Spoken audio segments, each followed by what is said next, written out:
Bismillahirrahmanirrahim. Assalamualaikum warahmatullahi wabarakatuh. Marilah kita ketemu kembali bagi anak kelas 12 agama tentang masalah usul fikih. Karena minggu yang lalu sudah saya sampaikan tentang masalah usul fikih. Karena kelas 12 agama ini mempunyai 3 buku. Yang pertama, buku yang wajib seperti kelas 12 yang lain, seperti kelas 12 IPA, IPS, dan agama. Itu yang menjadi keseluruhan. Yang nomor 2, buku masalah hasil MGP Jawa Timur yang telah ngambil di perpustakaan minggu yang lalu, itu yang isinya 2 bab, yaitu babul munakahat atau bab nikah dan sampai selesai. Yang bab kedua itu bab waris mawaris. Nah, itulah yang nomor 2. Yang nomor 3 itu merupakan buku wajib yang menjadi kurikulum untuk kelas 12 agama, yang juga semuanya itu menjadi bahan untuk ilmu usul fikih bagi anak kelas 12 agama. Jadi ketika ketiga-tiganya buku itu yang harus tuntas karena menjadi bahan dalam yang akan datang. Marilah kita mulai dalam usul fikih yang berikutnya daripada minggu yang lalu. Setelah saya ketahui dalam buku yang baru ini, yang baru dapat kiriman untuk usul fikih kelas 12 agama, dimulai daripada bab amar dan nahi. Sering kamu mendengar atau sering di pengajian-pengajian di mana-mana pun kamu sering mendengar amar ma'ruf nahi mungkar. Itulah yang perlu dibahas dalam ilmu usul fikih bagi anak kelas 12. Sedangkan amar itu merupakan suatu perintah. Tapi perintah dalam buku itu yang harus kita ketahui perintah yang bagaimana. Sedangkan amar yang harus dibahas itu dalam buku ini, yang disebut amar itu adalah perintah atasan terhadap bawahan, seperti perintah Allah kepada hambanya, perintah guru kepada siswanya, perintah orang tua kepada anaknya. Itu merupakan perintah yang disebut amar, yang dalam bahasa yang sekarang itu disebut instruksi. Juga nahi juga begitu, yang merupakan larangan, maka larangan dari atasan kepada bawahan, dan seterusnya sama dengan yang amar tadi. Sedangkan amar dari bawahan ke atasan itu tidak disebut amar. Seperti apa contohnya? Sering kamu perintahkan kepada orang tua atau kamu perintahkan kepada Allah, seperti kata-kata Rabbana, ya Allah, atau ya Allah tolonglah. Itu namanya perintah. Tapi perintah itu tidak disebut perintah, maka disebut doa. Maka dalam bab itulah nanti baru akan dibahas. Selanjutnya, bagaimana masalah amar itu? Masalah amar dalam ilmu usul fikih itu, kaidah usul fikih itu merupakan fondasi daripada seluruh hukum Islam. Karena sumbernya itu yang nomor 1 itu masalah Al-Quran, yang nomor 2 itu sunnah Rasul atau hadis, yang nomor 3 itu ijma, yang nomor 4 itu akal dan pikiran, yang nomor 5 adalah perkataan sahabat. Lah, dari kelima sumber tersebut yang merupakan kesempurnaan dalam ilmu usul fikih. Kesempurnaan lagi usul fikih itu yang menjadi pondasi itu bersumber kepada Al-Quran, hadis, dan juga ilmu kalam dan ilmu-ilmu yang lain yang dalam ilmu fikih itu. Tanpa itu maka sumber itu tidak akan sempurna. Ini yang disebut usul fikih. Sedangkan yang merupakan ijma itu sumber dari nomor 3 itu adalah perkumpulan atau dari apa yang telah menjadi kesepakatan ulama. Karena kita semuanya ini tanpa ijma, tanpa ulama itu tidak akan tahu tentang masalah hukum. Karena yang menyampaikan kepada kita yang sampai ke man 3 ini adalah ulama. Nah, itulah yang menjadi sumber. Yang nomor 4 yaitu masalah akal dan pikiran. Manusia ini tanpa mempunyai akal dan pikiran ini tidak akan bisa. Karena sumbernya manusia itu tanpa akal dan pikiran tidak akan bisa menalar tentang masalah ilmu dan lain sebagainya. Karena dengan akal dan pikiran itulah yang menjadi tombak kita atau yang menjadi pelantaran kita masalah akal dan pikiran. Yang sering disebut dalam Al-Quran ditanya oleh Allah, afala tatafakkarun, afala ta'qilun, apa kamu tak punya akal, kamu tak punya pikiran. Nah, itulah yang menjadi sumber. Yang nomor 5 itu yang perkataan sahabat. Sahabat itu yang dimaksud di sini adalah sahabat yang 4 yang disebut Khulafair Rasyidin, karena hukum yang bersumber dari yang 4 itu merupakan sumber hukum yang asli, tidak menambah dan tidak mengurangi daripada apa yang telah difirmankan Allah, yang telah disabdakan oleh Rasul. Maka itulah yang menjadi sumber yang 5 itu untuk kesempurnaan daripada ilmu usul fikih. Dan ayat dan hadis-hadisnya itu sudah lengkap. Ada ayatnya, ada hadisnya. Nah, itulah yang perlu kita pelajari dalam buku kita. Teliti ayat berapa dan halaman berapa dan surat apa. Nah, itulah mari kita pelajari kita bersama di buku kita yang telah dimiliki masing-masing. Nomor berikutnya mari kita bahas tentang amar juga.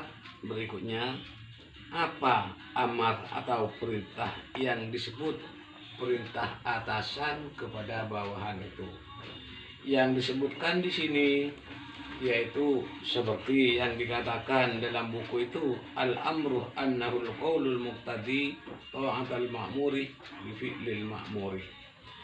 Itu adalah ucapan atau tuntutan yang secara substansinya agar mematuhi perintah dengan mewujudkan apa yang menjadi tuntutannya dalam perbuatan tersebut.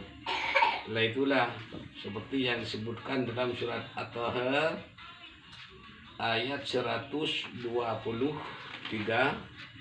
dan juga seperti dalam surat Asy-Syura ayat 38. Sekarang bentuk-bentuknya amar itu bagaimana dan seperti apa supaya kita mengetahui tentang bentuk-bentuk perintah atau yang disebut bentuk-bentuk amar itu. Bentuknya amar itu ada 6 yang perlu kita ketahui. Yang nomor 1, perintah itu melalui fi'il amar yang disebut fi'il. Insya Allah kelas 3 ini sudah tahu tentang fi'il amar itu. Makanya di sini perintah itu melalui fi'il amar. Yang nomor 2 melalui fi'il mudhari'. Yang nomor 3 melalui isim atau melalui isim fi'il amar. Yang berikutnya yaitu melalui masdar. Yang nomor berikutnya kalimat berita atau kalam atau kabar bermakna insya, atau sering orang itu mengatakan insya Allah. Nah, itulah. Yang terakhir, yang nomor 6 ini fi'il mati atau fi'il mudhari yang mengandung perintah. Karena banyak, walaupun fi'il mati tapi mengandung perintah, atau fi'il mudhari mengandung perintah. Nah, itulah yang menjadi bentuk-bentuknya fi'il amar itu. Berikutnya kaidahnya, kaidah amar itu banyaknya 9. Ini yang perlu kita teliti dalam bukunya itu. Makanya penyampaian yang seperti ini hanya sekilas tanpa pegang buku kamu semua di rumah, ini angin untuk mengerti. Kaidah amar yang nomor 1 itu syirat atau amar yang menunjukkan hukum wajib. Makanya perintah itu banyak tapi tidak wajib. Maka yang merupakan syirat yang pertama itu merupakan perintah atau syirat yang wajib. Seperti al-aslu fil amri lil wujubi. Asal perintah itu memang dari wajib. Tapi karena kenapa tidak wajib? Itu banyak permasalahan lagi akan dibahas di yang akan datang.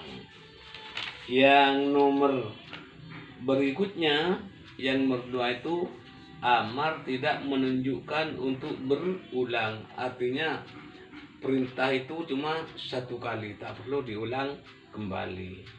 Yang nomor 3, amar tidak menunjukkan untuk bersegera. Seperti haji, walaupun wajib tapi kan tak segera. Kapan? Apabila mampu. Itu contohnya seperti itu. Yang nomor berikutnya amar dengan wasilah atau pelantaraan. Jadi banyak perintah-perintah itu tapi harus pakai pelantaraan atau sebab dan menyebabnya. Tanpa sebab itu tidak akan bisa. Maka bisa kita minta tolong atau bagaimana caranya. Yang nomor berikutnya yang menunjukkan kepada larangan. Yang nomor berikutnya juga amar menurut masa atau menurut waktu. Artinya seperti sholat fardu itu kan melalui waktu, tanpa waktunya ia tidak bisa. Yang nomor berikutnya masalah perintah qada dengan perintah yang baru. Berikutnya perintah itu martabat.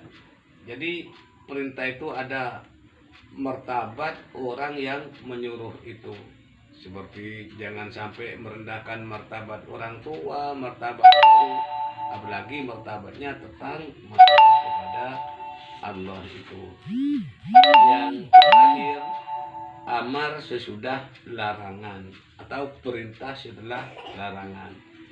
Itulah yang masalah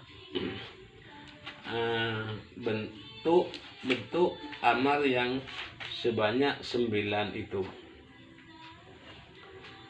Sedangkan berikutnya masalah kaidah amar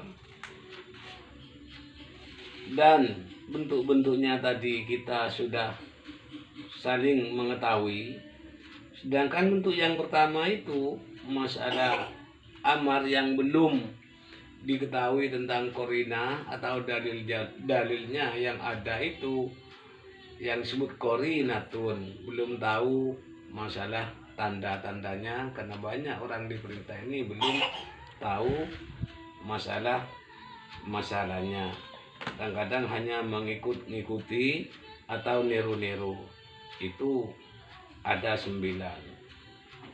Yang nomor 1 untuk berdoa yang berarti permohonan. Yang nomor 2 untuk menghormati seperti dalam ayat-ayat berikut itu. Maka banyak ayatnya ini.